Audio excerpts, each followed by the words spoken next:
نحمده ونصلي على رسوله الكريم اما بعد فاعوذ بالله من الشيطان الرجيم بسم الله الرحمن الرحيم وعن ابن مسعود قال سألت النبي صلى الله عليه وسلم أي الأعمال أحب إلى الله قال الصلاة لوقتها قلت ثم أي قال بر الوالدين قلت ثم أي قال الجهاد في سبيل الله قال حدثني بهن ولو استزدته لزادني متفق علیہ۔ سامعین اکرام، آج کے درس حدیث کا موضوع ہے کہ وہ کون سے کام ہیں کہ جو اللہ تبارک و تعالیٰ کو سب سے زیادہ پسند ہیں۔ اس سلسلے میں جناب احمد مجتبیٰ محمد مصطفیٰ صلی اللہ علیہ وسلم سے حضرت عبداللہ ابن مسعود رضی اللہ تعالیٰ عنہ نے معلوم کیا کہ کون سا عمل اللہ تعالیٰ کو بہت زیادہ پسند ہے۔ ارشاد فرمایا کہ نماز پڑھنا اس کے وقت میں، یعنی مکروہ وقت میں اس کو نہ پڑھا جائے۔ میں نے پھر عرض کیا کہ اس کے بعد کون سا عمل سب سے افضل ہے؟ ارشاد ہوا ماں باپ کے ساتھ نیکی کرنا، یعنی بر الوالدین، یعنی ان کے ساتھ اچھا سلوک کرنا اور ان کی اطاعت اور فرما برداری کرنا، بشرطے کہ گناہ کا حکم نہ کریں۔ یعنی اگر والدین گناہ کا حکم دیں تو ہرگز اطاعت ان کی نہیں کرنا چاہیے، البتہ جائز کام کے لیے کہیں تو اطاعت لازم ہے۔ میں بولا کہ پھر کون سا عمل؟ آقا علیہ الصلاۃ والسلام نے ارشاد فرمایا کہ اللہ کی راہ میں جہاد کرنا۔ جہاد کا مطلب صرف یہ نہیں ہے کہ لڑائی کرنا، جنگیں لڑنا۔ جہاد کا مطلب ہے کہ اللہ تبارک و تعالیٰ کی راہ میں کوشش کرنا، خواہ علم دین حاصل کر کے یا دین کی تبلیغ اور اشاعت کر کے، یہ ساری اللہ کی راہ میں کوششیں جہاد کے درجے میں ہیں۔ حضرت عبداللہ ابن مسعود کہتے ہیں کہ حضرت نے مجھ سے یہ باتیں بیان فرمائیں، اور اگر میں اس سے زیادہ دریافت کرتا تو آپ صلی اللہ علیہ وسلم اس سے زیادہ مجھ کو بتلاتے۔ اس حدیث مبارک کے اندر تین کاموں کو سارے کاموں پر افضل قرار دیا گیا، اور یہ بتایا گیا کہ یہ تین کام ایسے ہیں کہ جو اللہ تبارک و تعالیٰ کو بہت ہی محبوب اور بہت ہی پسندیدہ ہیں۔ نمبر 1، نماز کو اس کے وقت میں پڑھنا، مکروہ ٹائم میں نہ پڑھنا۔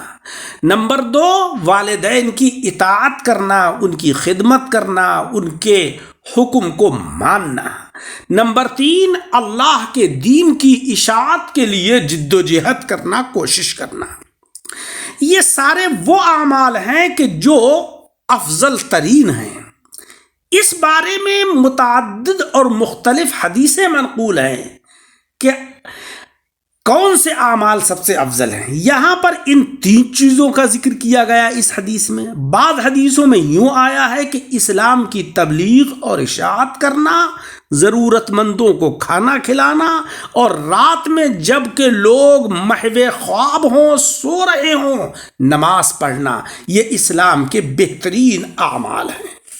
بعض حدیثوں میں آیا ہے کہ سب اعمال میں سب سے افضل یہ ہے کہ لوگ تمہارے ہاتھ اور تمہاری زبان سے محفوظ اور سلامت رہیں، یعنی تم اپنی زبان سے بھی کسی کو برا نہ کہو اور اپنے ہاتھ سے بھی کسی کو تکلیف نہ پہنچاؤ، نہ قلم سے لکھ کر، نہ ڈنڈے اور طاقت کے ذریعے سے۔ اور کسی حدیث میں منقول یہ ہے کہ سب سے افضل عمل ذکر الہی ہے۔ اسی طریقے سے کچھ اور عملوں کے بارے میں بھی فرمایا گیا ہے کہ یہ اعمال سب سے افضل ہیں۔ اب جب بہت ساری حدیثوں میں بہت سارے اعمال کی افضلیت کا ذکر ہے تو ان سب حدیثوں میں باہمی مطابقت کس طرح ہوگی؟ وہ اس طریقے سے ہوگی۔ دراصل احوال، اشخاص، وجوہ اور اوقات کے اعتبار سے آقا علیہ الصلاۃ والسلام نے یہ سارے فرامین جو ہے وہ فرمائے ہیں۔ ان اعمال میں سے ہر ایک کو دوسرے سے افضل فرمایا گیا۔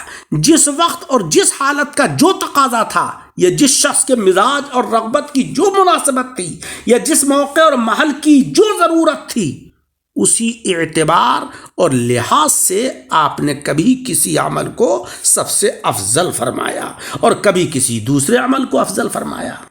اس کو مثال کے طور پر یوں سمجھنا چاہیے کہ کسی خاص وقت میں اور کسی خاص مناسبت سے کوئی چیز ہمیں اچھی معلوم ہوتی ہے تو ہم یوں کہہ دیتے ہیں کہ یہ چیز بہت بہترین ہے، لیکن یہ کہتے وقت ہمارے ذہن میں یہ ہرگز نہیں ہوتا کہ یہ چیز ہر حالت میں اور ہر اعتبار سے تمام ہی چیزوں پر فوقیت اور برتری رکھتی ہے، اور کبھی بھی کوئی چیز اس سے اچھی نہیں ہو سکتی، بلکہ ہمارے ذہن میں یہ ہوتا ہے کہ اس خاص وقت میں اور اس خاص مناسبت سے یہ چیز اور چیزوں سے اچھی ہے۔